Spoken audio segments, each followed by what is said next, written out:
Well, time for another episode of Inclusion Talks, and we're here for Aussie home loans who deal with anyone in Australia. We've got clients in every state and capital, and their areas of expertise include purchasing a property, owner-occupied or investment, building a property portfolio, refinancing, debt consolidation, cash-out construction, pre-approvals, first-home buyers, and, of course, all sorts of loans, whether they be equipment, car, personal, and they've got over 25 lenders on their panel.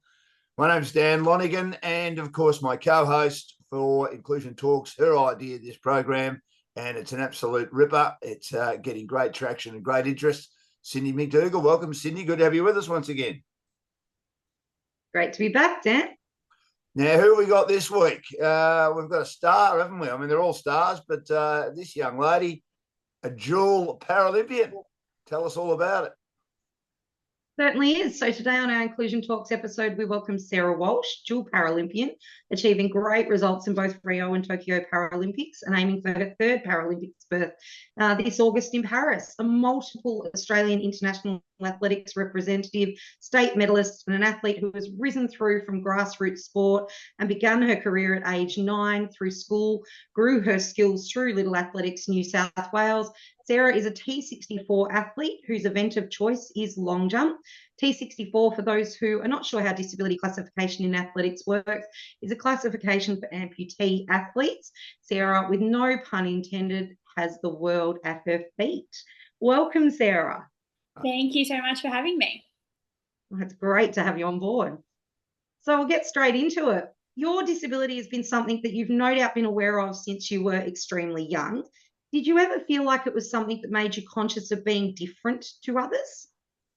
Not really. So I was born with a condition called fibular hemimelia. So essentially that means that when I was born, I was missing one bone below my knee on my right side. And those that don't know too much about how your leg is supposed to be, supposed to have 2 bones below your knee, a foot with 5 toes.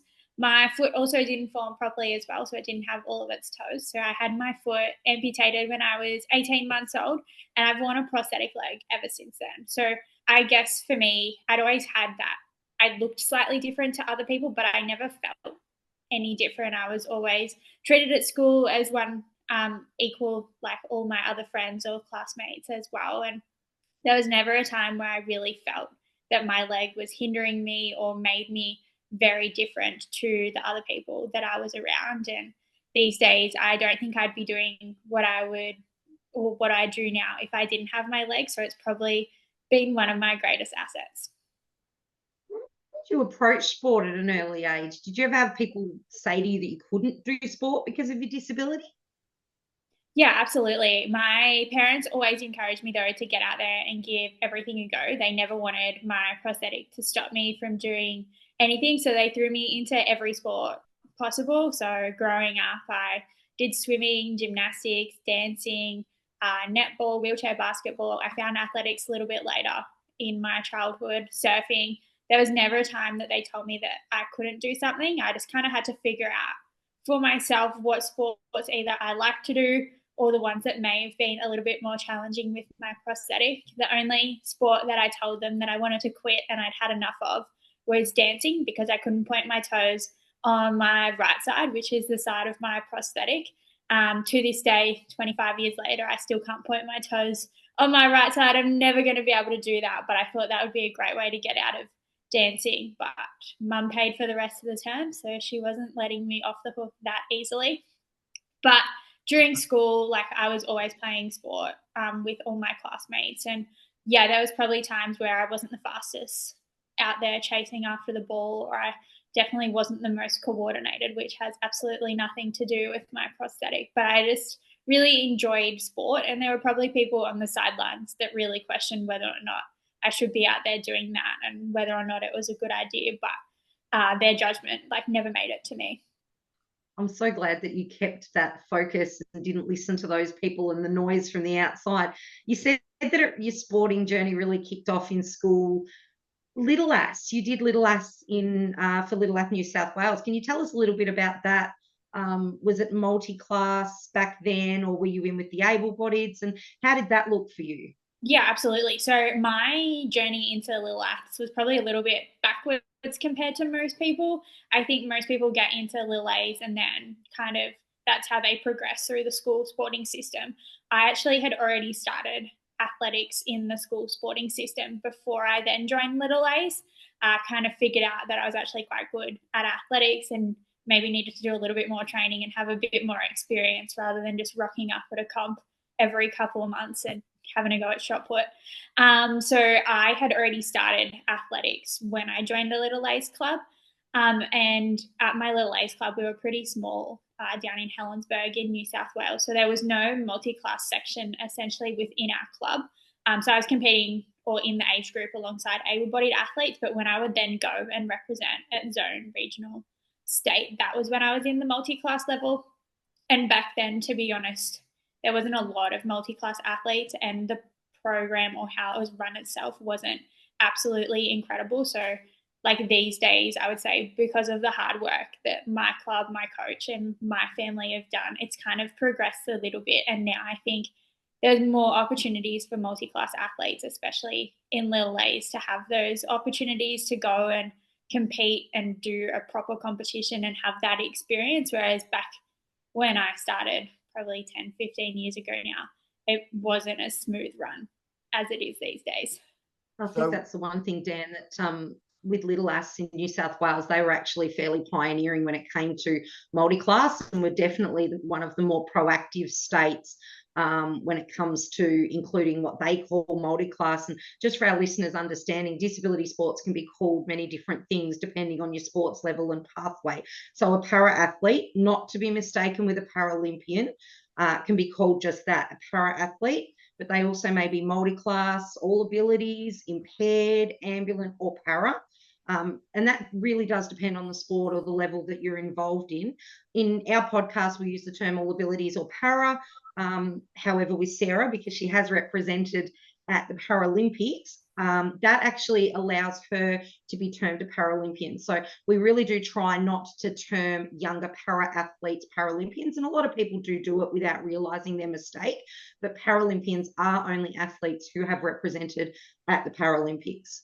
Do you think we'll get to the stage, Sarah and Cindy, where we'll just have the one term? Will it just be all abilities, whether you're a Paralympian or not?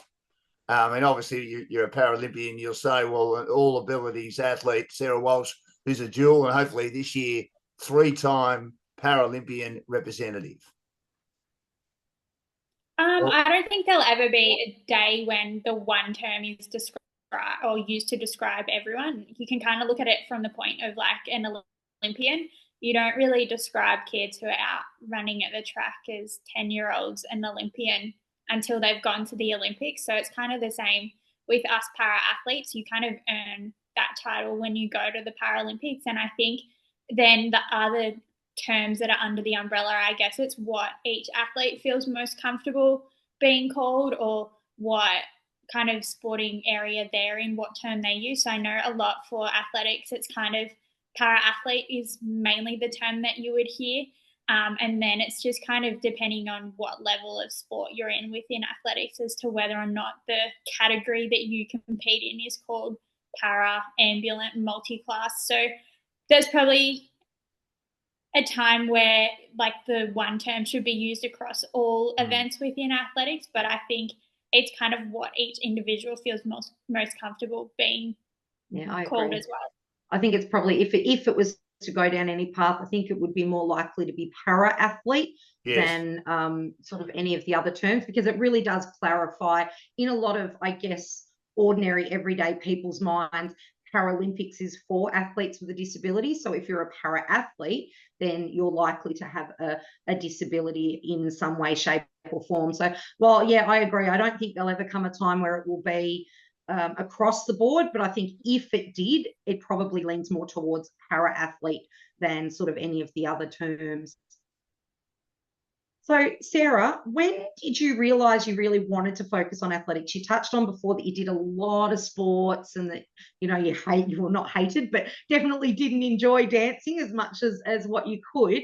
What made athletics your sport of choice, and what gave you, I guess, a bit of a drive or a bit of a thought that, hey, I could actually be really good at this and take this to the highest level? So, as I kind of said before, I didn't really have much of a background in athletics. I just started it through school. So, in year three, that was kind of the year where you'd compete at your school athletics carnival. And then that's the year that you can go on and represent your school at zone, regional if you qualify. So, I competed at my school athletics carnival alongside all my classmates. Had a lot of fun, but came dead last in every event possible. And a few days after the carnival, one of my teachers came up to me and she had the permission slip to go to the zone athletics carnival in a few weeks' time. And she was like, oh, you can go. Like, there's a section for para athletes, or back then I think it was AWD, so athletes with a disability. And she's like, well, I've put you in every event that you can possibly do. So at the time, 1, 2, long jump and shot put were the events on offer. And of course I said yes. Back then I was 9 years old, and what 9-year-old didn't want a day off school to go and hang out at an athletics track? Yeah. Little did I know that one day off school when I was 9 would lead to a career traveling the world and representing Australia. And I didn't really have a background in athletics at the time. Like, I could barely run 100 meters, let alone 200 meters. I'm still not the strongest person upper body if you've ever come across me. So shot put was definitely not my event. And I just did long jump for a little bit of fun. As I said before, I wasn't the most coordinated kid, so trying to time a run and then a jump into the sandpit was a little bit challenging, but I absolutely loved it and came away with 4 blue ribbons, or whatever they were called at the time. And that meant that I was off to the regional carnival and then did the same at regional and went to state. And I think from then, like, I kind of realized that I absolutely loved the feeling of running. And I guess I always thought I would be a sprinter. Like, I was just doing long jump on the side for a bit of fun. The shot put career was very short lived when I worked out. It definitely wasn't for me. But at the time I was running and doing athletics on my day leg, which back then wasn't really designed for sport. It was kind of designed for getting you from point A to B. We're talking like 15, 17 years ago now, where all the technology that we have today didn't really exist. So it was pretty much a wooden leg. Like, the foot was concrete essentially, and it didn't really give you anything when you were running on the track. So I won my first state title running on that. And after I finished the race, I was kind of complaining to mum that my leg was really sore. And she called up my prosthetist who was making my legs at the time. And she was like, oh, Sarah's in quite a lot of pain today. And he was like, well, what's like different that she's been doing on it? Because she's never experienced this pain before. And mum's like, oh, well, she's just after running 100 and 200 meters at the state championships. And he was like, hang on a minute, that leg isn't designed for that. So essentially, if she wants the pain to go away, and she just needs to stop doing athletics. And I'm not one that takes too kindly to being told that I can't do something. So didn't at all listen to his advice and just kept on pushing through. And a few weeks later, I was in for a routine leg checkup appointment. And when I walked in the door, they had created a carbon fiber blade that I'd only ever seen on the TV for the Paralympics for me. And it was essentially mine. So at the time, I was the youngest person in Australia to have one of those. And I think that was the moment that I realized, hey, with this and my love for athletics, that I could actually take this somewhere. And I kind of remember watching the Paralympics on the TV in 2008 in Beijing, me sitting at home on the couch and watching all the athletes there and thinking to myself, like, when I grow up, I want to be a Paralympian just like them. And I hadn't really found a sport that I had loved. Like, I was trying lots of different sports, and I didn't even know if I would be good enough at one sport to make it there. But I just knew that when I grew up, I wanted to put on the green and gold and represent Australia. So every time that I get to do that, I'm literally living that 10-year-old's dream. And so that makes it all worthwhile. And I think having the blade when I was 9 or 10 really kind of made it an easy choice for me, that athletics was kind of the sport that I loved the most, and the one that if I was going to achieve anything in it, it was that. Sarah When you Walsh. got that new blade, Sarah, sorry, Dan, just That's quickly, okay. when you got that new blade, how did it feel to have that difference from what is essentially a concrete foot to this amazing new carbon fiber blade that I'm assuming would be remarkably lighter? What did that do for your mindset and how did that make you feel? It just made me feel like I could run. Not that I couldn't run before, because I didn't know any difference to the setup that I was on. But I remember putting it on, and I don't want to say it's like a pogo stick, but it definitely was a lot more bouncier and springier than what I'd been using before. So it kind of just gave me that freedom to be able to run down the track and not have to worry about whether or not I was going to finish the race with stump pain, or whether or not I was going to be able to walk around for the days following it. So it definitely just gave me this freedom and sense that I could do anything.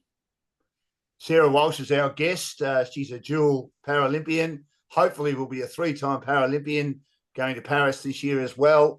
She is our guest on Inclusion Talks with myself, Dan Lonigan, and Cindy McDougall for Aussie Home Loans, who deal with anyone in Australia. They've got clients in every state and also every capital city. So, Sarah, you didn't know anything about this blade. It was all, you just turned up at a routine appointment and your doctor says, here you go, Sarah. I can't stop you from doing what you want to do. You've obviously got a lot of ability in athletics. You're passionate, but you need something a little bit better than what you've got at the moment. This will help. Yeah, absolutely. So I kind of had the belief from people around me, or people saw potential in me that maybe I didn't really see in myself as a 9-year-old girl. And it definitely transformed my life and kind of gave me this opportunity to be able to go and do the sport that I loved. And as a 10-year-old, you don't know whether or not you're going to grow up and be successful in sport. But that blade kind of gave me the opportunity to see if I could. And like, I'll be forever grateful for that opportunity. And like with my sport these days, and essentially at a high level, if you are missing one of your limbs, like, you can't really do athletics at a high level without technology. So even these days, staying up to date with the new technology that arises or comes on the market is super important, because that can be what hinders you from reaching your potential at an international level. Or sometimes that can be the reason that athletes don't make the podium if they're not using the latest technology or the technology that's right for them. On that one, Sarah, are the blades expensive and do you have to actually change them regularly? I'm guessing when you're using them continually for training and for competition that they would possibly adjust their size or alter slightly. What sort of is the process around that? Yeah, so blades and just prosthetics in general are super expensive. So the blade itself, so without the rest of the setup, you're essentially looking at a minimum of 5 figures just for the blade itself. Wow. And then on top of that, you need the setup and everything that goes with it, the time and energy that it takes someone to build that. So they're not cheap, that's for sure. And the same with other prosthetics as well, day-to-day prosthetics or whatever prosthetics you use. They're also not the cheapest things on the market. But for me, essentially, I have the one blade that I use in training and competition, and then I have a spare one that's not fully set up in case something does happen to that blade that can just be transferred over quickly. There is no shelf life essentially on them, but you do find, or I find, after using the same blade for maybe 2 years, you kind of, when you transfer over to a new blade, you can definitely feel that the carbon has kind of become a little bit more softer in it. They say, especially when you're doing long jump, you can put 8 times more force through a blade than what you would running. So you do put quite a lot of force through this carbon. So that kind of does soften it over time, but it still remains quite stiff in that sense. And then I've seen people who have snapped them as well. So you kind of always need a backup option just in case, but there is no time frame on like when they need to be changed. So Dan, for your awareness, sorry Dan, being a pain, for your awareness, there's also athletes that compete with AFOs, which are sort of, again, have to be updated regularly and fitted. My mum actually wore one for most of her adult life. And that's why I asked Sarah about the time frame, because I know my mum had to go in every 2 years and have hers changed, and you know, she'd actually swap them over and have new ones fitted and have to have measurements. So I was really interested to see about the shelf life and you know, especially how training and using them so consistently at such a force and such pressure would actually alter that, especially when they are so expensive. Yeah, absolutely. I think these days, like, I'm also not growing anymore. Like, growing up with a prosthetic, I like to say it's like kind of when you're young and you grow out of your shoes and you need a new pair of shoes. It's quite easy to duck down to Kmart or Big W and pick up a $20 pair. It's not so easy just to duck down to one of those shops and pick up a brand new leg there as well. So when I was growing up, I was kind of going through new legs every 3 or 4 months. So there were some years that I would have to get a brand new leg 4 times a year, and a few times where you'd kind of get it made. So they make a cast of your leg and then they take that cast and go and make the final product of the leg. And that process is usually fairly quick. So you're talking anywhere from a week to 3 weeks. And sometimes by the end of that process, I'd already outgrown or grown too much for it to actually fit me still. So that was kind of challenging growing up, but like that was my normal. I would get a new leg every couple of months, and that was kind of like how you get a new pair of shoes. I mean, you're quite, when I say blasé is not the right term, but I mean, you're used to it, but it's very expensive, as you said. So if I can ask you this, how are you able to fund it, or how are you able to fund the blades when they need to be replaced, because they are expensive? Yeah, so for blades, I've been very lucky and fortunate that I've always been sponsored by one of the companies that make prosthetic legs. So at the moment, I'm sponsored by Aussie, who are the kind of main blade company in the market, essentially. So I'm very lucky that I've never had to put any of my own money towards a prosthetic leg. And then in terms of day legs and all the other legs that I need for day-to-day living, they've always been funded by government, either state government in New South Wales when I was younger, or now through the NDIS.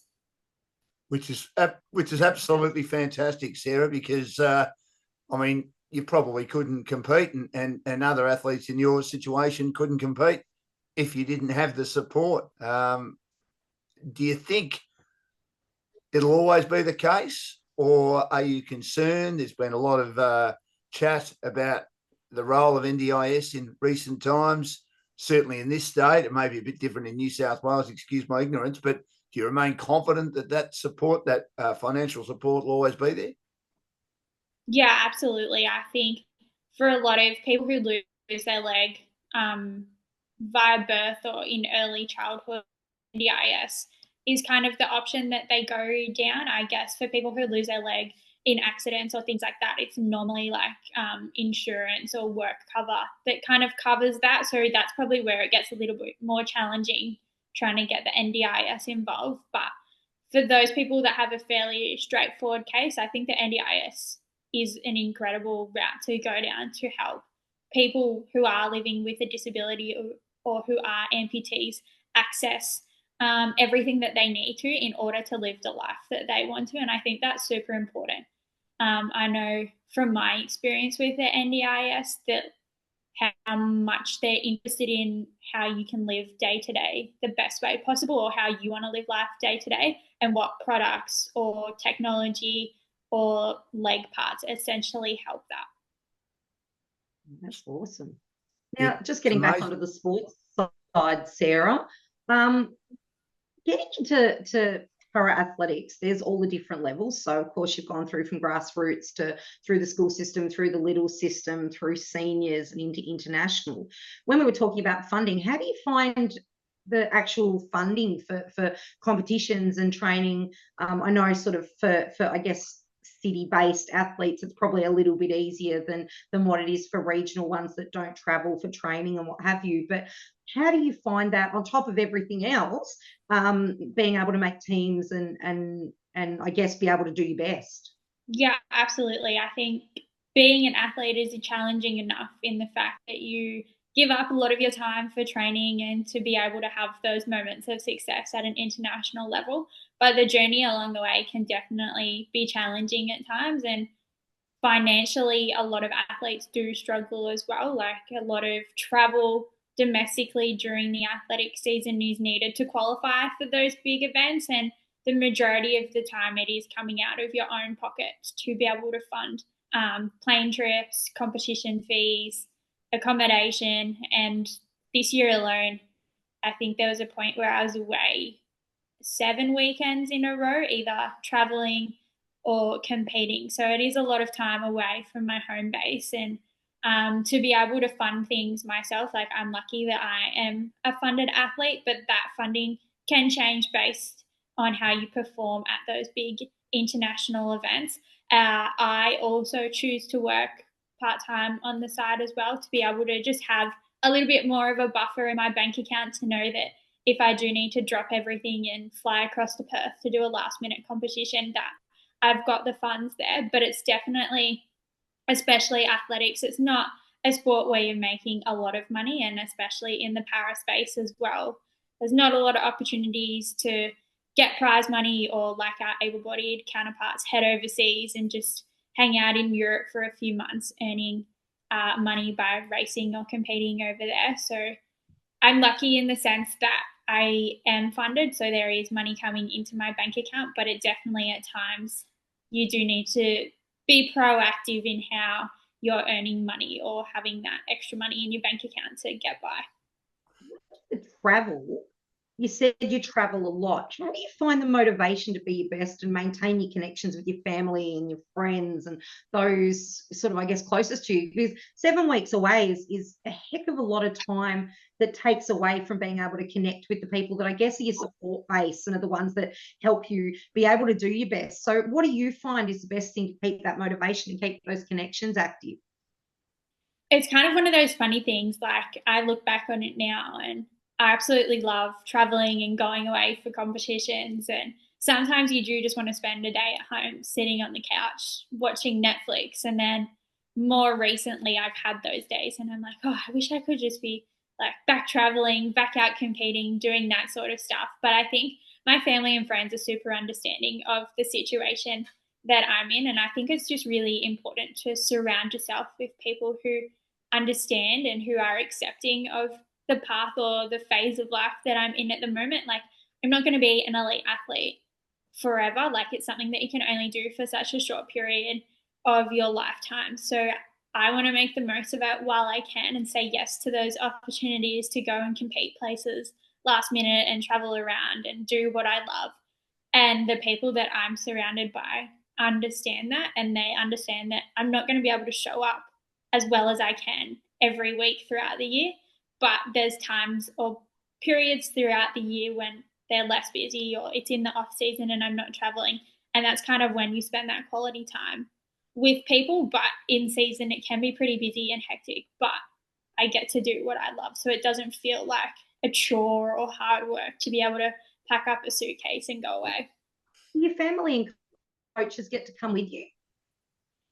Yeah, so a lot of my domestic travel this year, I'm traveling with people from my squad here in Canberra, my coach.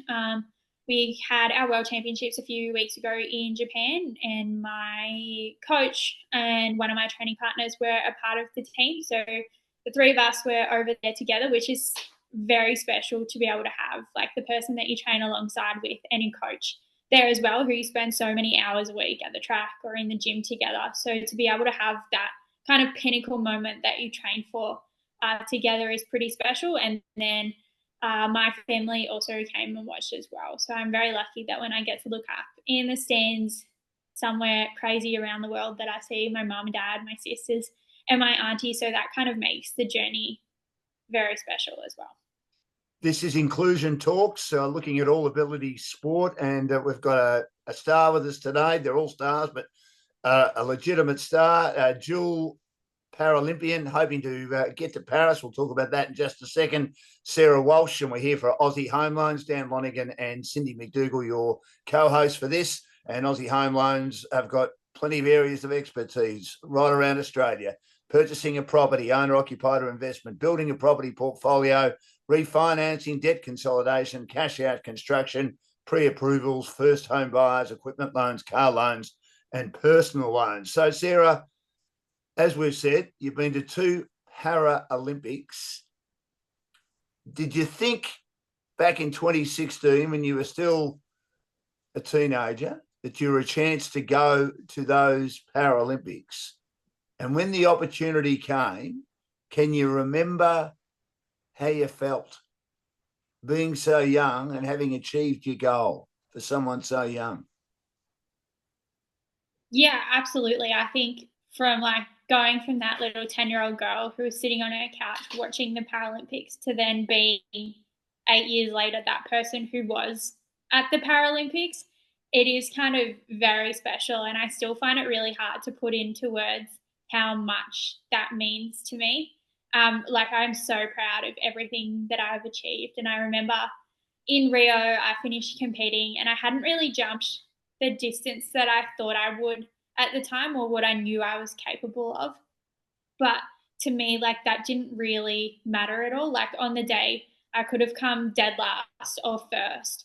And I don't think the feeling that I felt after competition would have changed. I remember my coach at the time, I saw him after comp and he was trying to tell me like all the things that I did good and what we can work on going forward. And I remember just turning to him and saying, look, I don't really care what you have to say right now. I just became a Paralympian and that means more to me than any position or medal or any advice that you want to tell me right now. And I just broke down in tears because that was my dream. That was my one goal as a kid was to be a Paralympian. And now aiming for my 3rd Paralympics, when I think about it or take a step back and think about it, like at no point did I ever think that I would be going to a 3rd Paralympics, let alone in the position I am now where I'm fighting for a medal or a spot on the podium. And I get to do what I love every day, and to know that I can do it at the highest level is just incredible.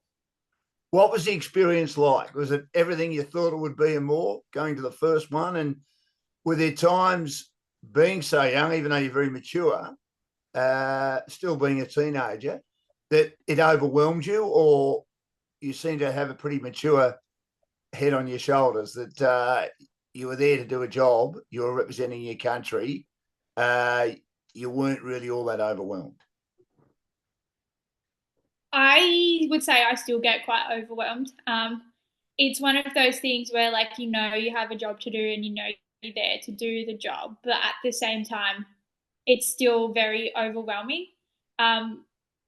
It's one of the most unique places in the world, going to a Paralympics. You're in a village with thousands of other people who have a disability, and there's really no point ever in your life where you're surrounded by more people with a disability than without, and that's the Paralympic village. And you're all there to do the same thing, and that is compete the best that you can. Maybe some people have goals to be on the podium, some are just there to enjoy the moment, but you're all part of this very unique experience. And competing at the Paralympics, or my first Paralympics, even my second one, they are more than what you expect. Like, yeah, you have a job to do and you want to do it to the best that you can, but you also want to enjoy the moment. Like, I don't know, after Paris, as much as I would like to go to many more Paralympics, you never know what's going to happen in an athlete's career or lifetime as to whether or not going to your next Paralympics is possible. So it's just about being in the moment and enjoying the Paralympics and the Paralympic experience, because you never know if it is going to be your last one. It's a lot of hard work to get there. But I think Rio and then Tokyo, they were both 2 very different Paralympic experiences. Rio being my first games in South America, like, it was absolutely incredible as an 18-year-old to experience that and compete and have my childhood dream come true. And then Tokyo, the kind of world was flipped around upside down with COVID and lockdowns. And I look back on that experience now, and I look back on that experience with people who were there, and sometimes we just have to laugh, because how different that was to 5 years prior, and the things that we were doing in Tokyo to just be able to compete, like COVID testing every day, things like that. And these days just seem so bizarre and so weird, but the experience was just as special. And I don't think I would have changed that for the world. Like, yeah, there were some nights we're standing in an empty stadium that could be filled with 70,000 people wondering what it would be like. But then the day I competed, I had people from the Australian team in the stands, and you could hear them so clearly cheering for you. And so it just felt like the stadium was packed full of tens of thousands of people cheering for me, even though it was only 4 people. So like that experience is something that I will forever remember. But I just absolutely like couldn't put into words how those experiences are. Do you think going to, sorry, Cindy, do you think going to Tokyo made you a better person? What I mean by that, I mean, in regard to resilience, because we thought that the Olympic going, well, they didn't go ahead in 2020 because of COVID around the world. And they went ahead in 2021, as you say, predominantly to empty stadiums for both the Olympics and Paralympics. But did it increase your resilience? Not the resilience probably needed to be increased, but did it take it to another level? Yeah, I think so. I think it also made me realize that I can't take what I do for granted. Like in one moment, like one day you're training for something that was going to happen in 6 months' time, and then the next day it was what it felt like was it was ripped away from you, and what you were training for and everything that you kind of worked for and essentially was living for was no longer happening when you thought it was. And to be honest, we didn't know if it was going to happen even the following year. So it's kind of like you were training for this thing that you didn't actually know if you were going to go to and achieve. And so I think having that realization that like I get to do what I love every day, but it may not always be there. And then also I think it gave me the opportunity to try different things in long jump. That extra time that we had gave me the opportunity to change my technique, which has definitely made me a better long jumper.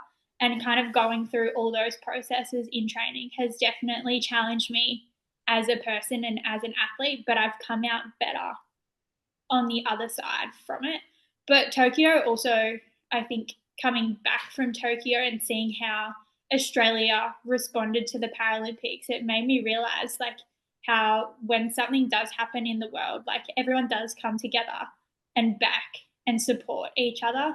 Like the response from the Paralympics in Tokyo was unlike I think any of us athletes could have imagined. I think most people had nothing better to do in the 10th lockdown of the 18 months, and the Paralympics were on, and it gave them something to kind of watch and support every day. And I'm lucky to kind of be a part of that, where it kind of took away from the feelings that people were feeling during COVID and give them an outlet and something to be able to focus on, and like to be a part of that movement is pretty special. Do you think that we're a great sporting nation? You touched on how, we had COVID, so we had really no other options but to sit around and watch TV and watch the sport. Do you think the coverage and recognition of parasport and disability sports grown since your first international competition? And is it something that you see growing more into the future? How would you like to see maybe the media increase their promotion of parasport, not necessarily just in Australia, but around the world?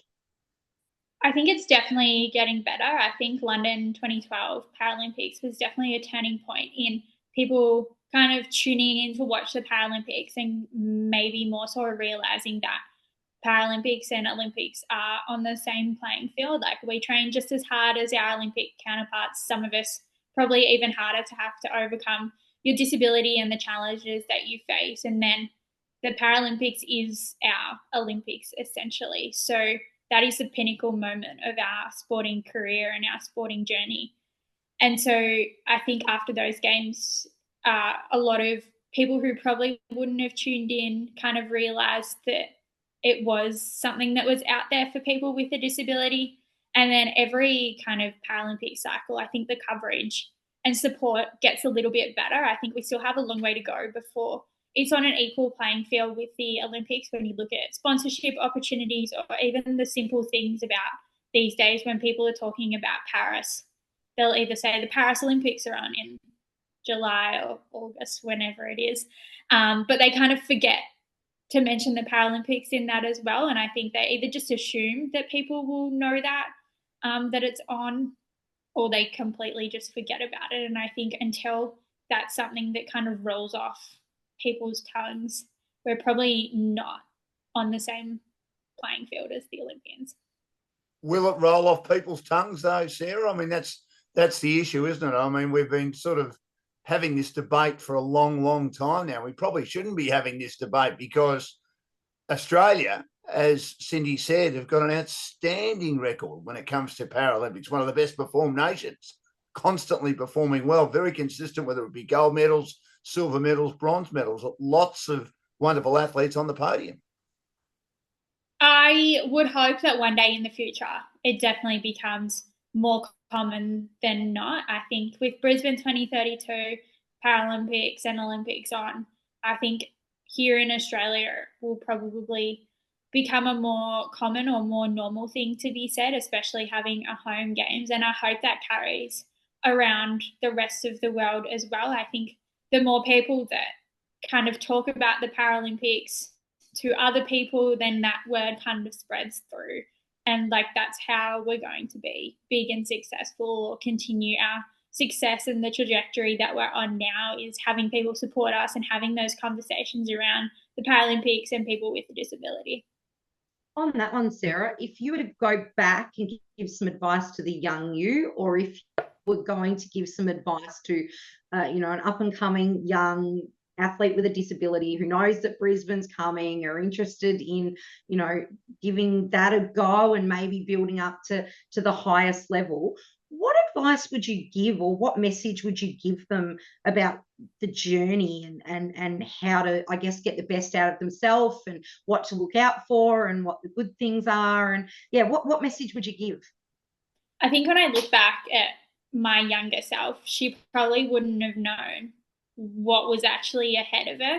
As incredible as being able to make a Paralympics is and travel the world and put on the green and gold and represent Australia, it's definitely not easy either. I think for me, it's about enjoying the processes and the journey along the way.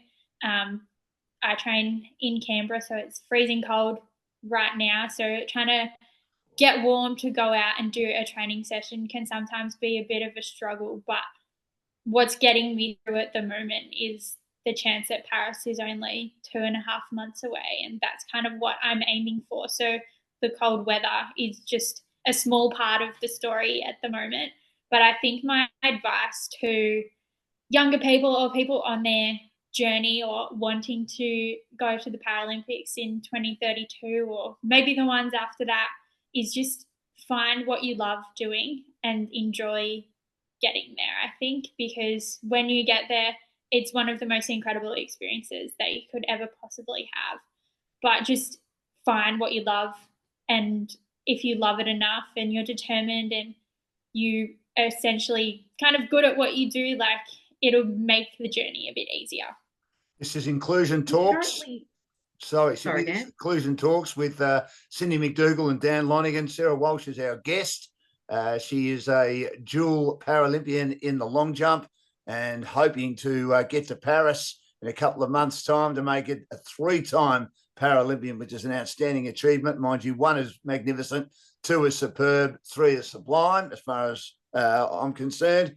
The opinions are like backsides. We can deal with anyone in Australia. We have clients in every state and also capital city, and over 25 lenders on our panel for our major sponsor, Aussie Home Loans. All yours, Cindy. You're currently studying for your bachelor's degree in sports science. So when you were mentioning, your goals, life is an important goal as well. Like sport isn't your entire life. What are your long-term goals, not just in sport, but career goals? Obviously, you love sport that much, you've chosen it as a career path. Yeah. So what I'm really interested to hear what your overall goals are, not just your sports goals. Yeah, I think being in the sporting world from such a young age is kind of always instilled in me that you kind of always needed something else outside of sport. Like I went to my first Paralympics when I was 18, and I came back from having one of the most incredible experiences of my life to come and sit my HSC Year 12 exams 2 weeks later. So Wow. I've always kind of been brought down to earth pretty quickly after those pinnacle or high events. So it was something that I never even thought twice about back then, like dropping out of school or giving up on school, because I knew that it was important, and I knew that one day my career would kind of finish and I'd need something else to go and do. Like, as much as I love long jump, my body isn't going to allow me to run and throw myself into a sandpit when I'm 40 years old, as much as I would love to do that. So when I finished school, moved out of home, moved down to Canberra, I knew that like studying was something that I wanted to do, but I also knew that in 10, 15 years, whenever my career finished, that was then there for me. So I am studying sport and exercise science at the moment. I study part-time, so I am now 6 years into my 3-year sports science degree. You can ask me in a few more years whether or not I'm any closer to being finished, and kind of what I want to do with that. Like, I absolutely love being in the sporting world and helping people. I don't really have my heart set on like one career path just yet. But I know kind of when the time is right to finish my career and transition into the next phase of life, that I kind of have that background experience and knowledge in the bank to be able to help me. But also as an athlete now, I think studying in the sporting world and kind of understanding why you're doing things a certain way or why people are telling you to do things a certain way has really helped.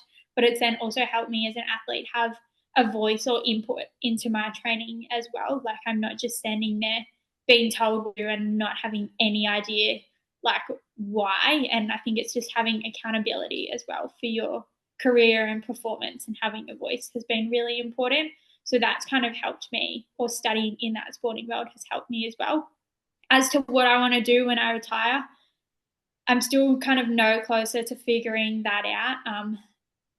I'd like to hope that I have a few more Paralympics in me if the body holds up and I can continue loving it. So as long as I can keep running down the runway and rolling around in the sandpit, I think I will. And then when the time comes to transition into the next phase of life, I'm sure something will pop up along the way, or I'll find kind of the area that I want to spend the next phase of life in. So you'd love to get to Brisbane, which is 2032. Not a lot of athletes get an opportunity to go to home Olympic Games or a home Paralympics. I mean, that's obviously something on the radar. Yeah, I'm not saying yes and I'm not saying no. It's probably the best way to put it at the moment. Like, we've got Paris this year and then LA in another 4 years. And I'm not saying that I'll be a little bit older in Brisbane, but I'll probably be coming to the tipping end of my career. I'll be heading on 34 then. Like, I'm still competing against girls who are in their mid to late 30s and jumping as best as they ever can. So there's no never say never, but I'm not giving you an exclusive scoop that I'm definitely hanging around until then. But I'm not saying that I'm not either. It's probably the best way to go. I think we'll just see how Paris goes, and then what's in store for the 4 years after that, and then another 4 years after that. It's such a long time away when you think about it in the sporting world, and that's 8 years of full-time training, 6 days a week, twice a day. And at some point, my body will probably want to stop, but we'll just see when that is. I'll tell you secretly, I'm hoping that if you're not there personally, that you've got a beautiful little stable of long jumpers that you're training up for their own success by then. Yeah, absolutely. You never know what life will look like tomorrow, let alone in 8 years' time. So we'll just see what happens. But I'm open to anything. So how confident are you that you'll be chosen for Paris? You've got the experience of 2 Paralympics already, and if you are chosen for Paris, will you see yourself as one of the team leaders, considering the previous experience you've already had in both Rio and Tokyo? Yeah, absolutely. Like, I've done everything that I need to essentially qualify for Paris. It's just kind of waiting on the selection. So for me, waiting on the phone call to say you're officially on the team. So it's that fun, pointy end of kind of the qualifying period where there's not much more that I can do, and we're training as if we're going to be on that plane in August and competing in the Paralympic Stadium the end of August, but it's just waiting for that phone call. And I guess with my experience of 2 previous Paralympics and 5 World Championships now, I was the team captain of the World Championships team last year when we were over in Paris alongside some other incredible Aussie athletes. And it's kind of a real pinch yourself moment, because I remember being on my first team as a young 15, 16-year-old, and you're looking up to people who are 10 years older than you and have achieved so many incredible things. And then last year, like, I was that person that people were looking up to and coming to for advice. And I think it's really important, everything that I've learned along the way, traveling and competing and representing Australia, to be able to share that with the people who are coming through to make their kind of team experience a little bit easier. As I said before, it is pretty overwhelming, even when you are a regular at it and someone that does it like on the regular for many years. It still kind of has that sense of overwhelmment, and I can only imagine what someone coming in for the first time is 14, 15 years old feels. So to pass on my experience and be a leader within the sport is something that I think is really important for me. Could you carry the flag at the opening ceremony, considering this is likely to be your 3rd Paralympics? Can we hope? Once again, never say never, but I do compete fairly early in the program. So I think I'm on day 2 of the Paralympics, maybe day 3. So I'd say the chances of even going to the opening ceremony are pretty slim for me. Just being that close to competition. I have yet to go to an opening ceremony, so I didn't go to the one in Rio as I was competing day 2 there as well. And then Tokyo, we didn't really send athletes to the opening ceremony. So I can't see myself carrying the flag, just on the basis that I probably won't be there. But we do have some pretty phenomenal athletes on the Paralympic team who have been to many more Paralympics than I have, and who are very successful and very good at what they do. So I'm sure whoever gets chosen to be the flag bearer and lead the team out will do an incredible job. Now, the other question I wanted to ask you was, what are your aspirations for a medal at these games, should you be selected? It's a double-barreled question. There is obviously that situation where you've done everything you can, as you said earlier, to be selected, and Sarah Walsh is our guest, dual Paralympian, hoping to make it 3 times in Paris. You'll find out soon. Thanks to Aussie Home Loans for our weekly podcast on Inclusion Talks with Dan Lonigan and Cindy McDougall. There's that thing that annoys me a little bit in Athletics Australia, and Cindy knows where I'm going here, selection discretion. Are you a bit concerned about that?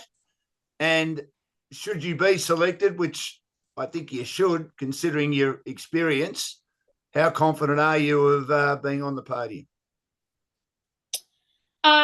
So we had our World Championships in Japan a couple of weeks ago now. I finished 4th and was 11 centimetres off a bronze medal.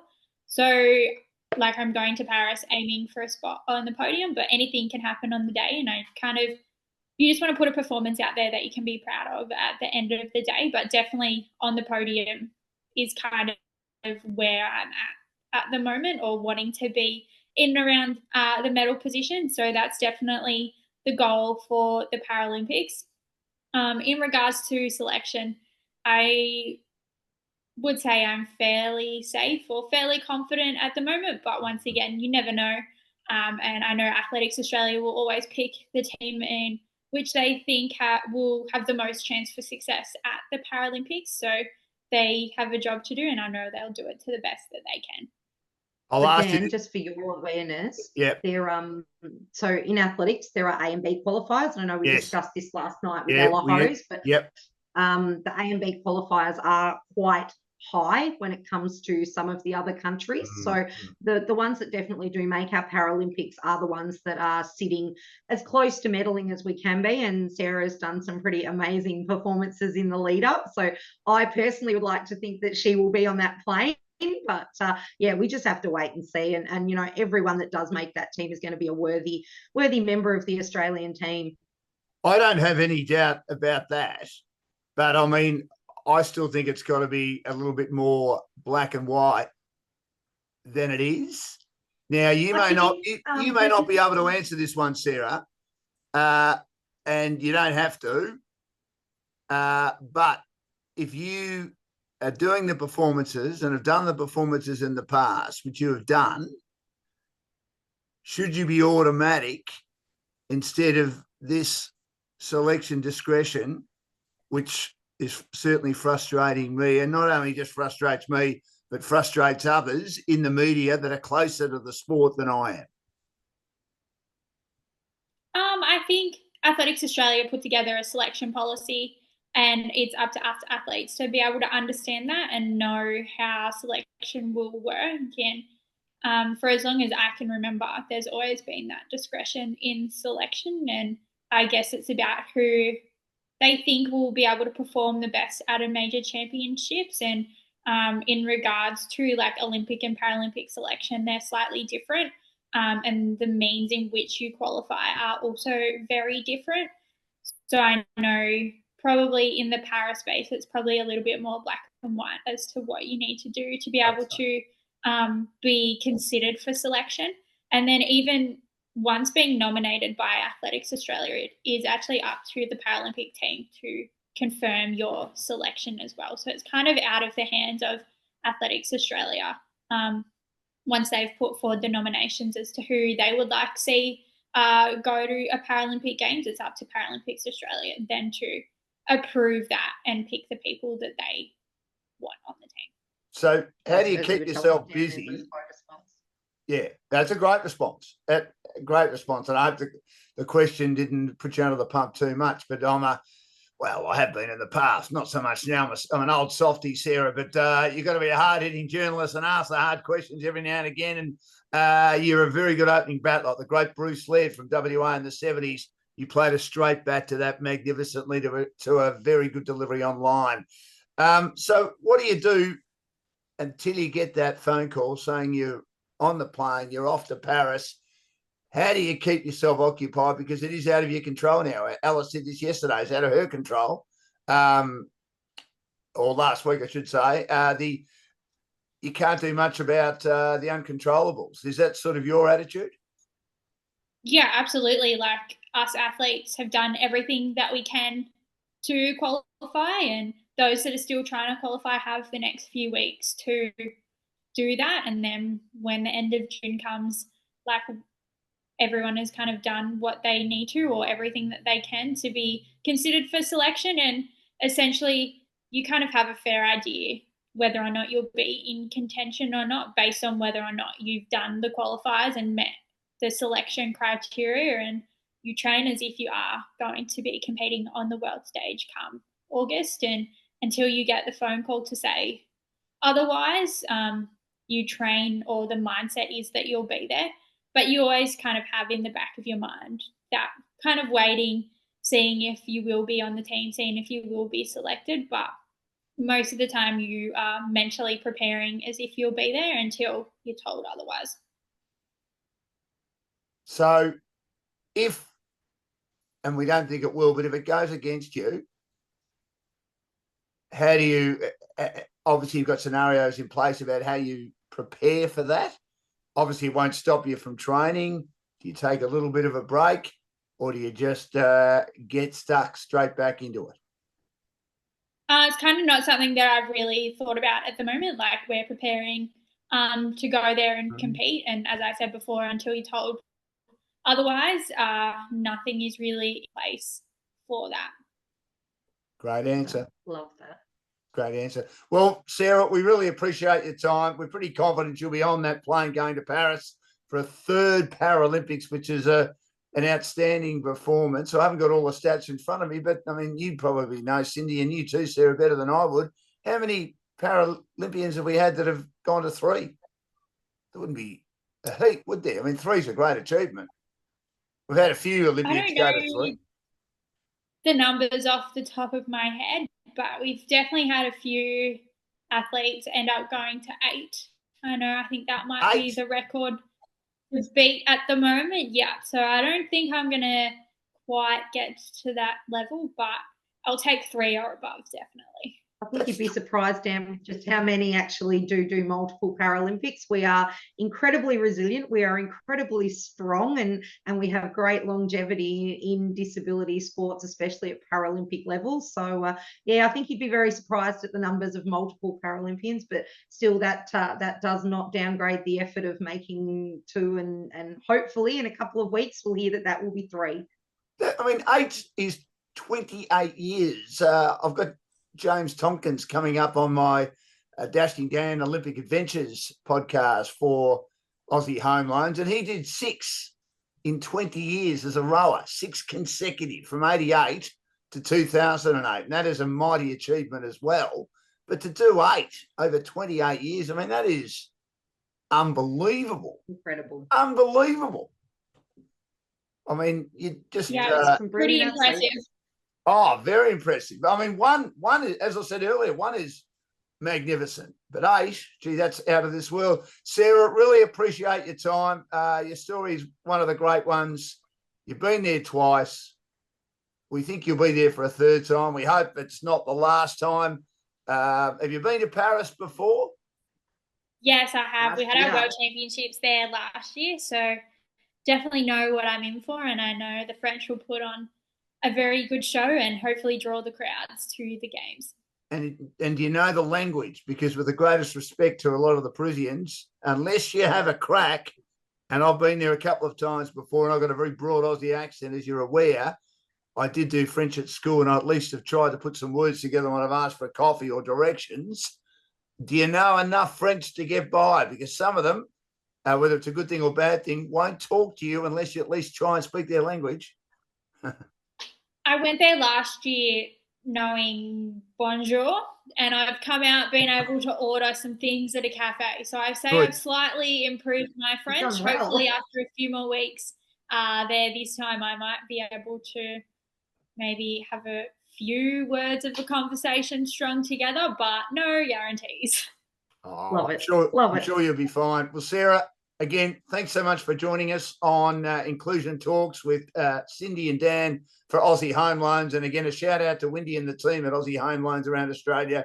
Their areas of expertise are purchasing a property, owner-occupied or investment, building a property portfolio, refinancing, debt consolidation, cash out, construction, pre-approvals, first home buyers. They certainly look after them, equipment loans, car loans, personal loans, any sort of loan. They've got over 25 lenders on their panel. We wish you all the best. Good luck with selection.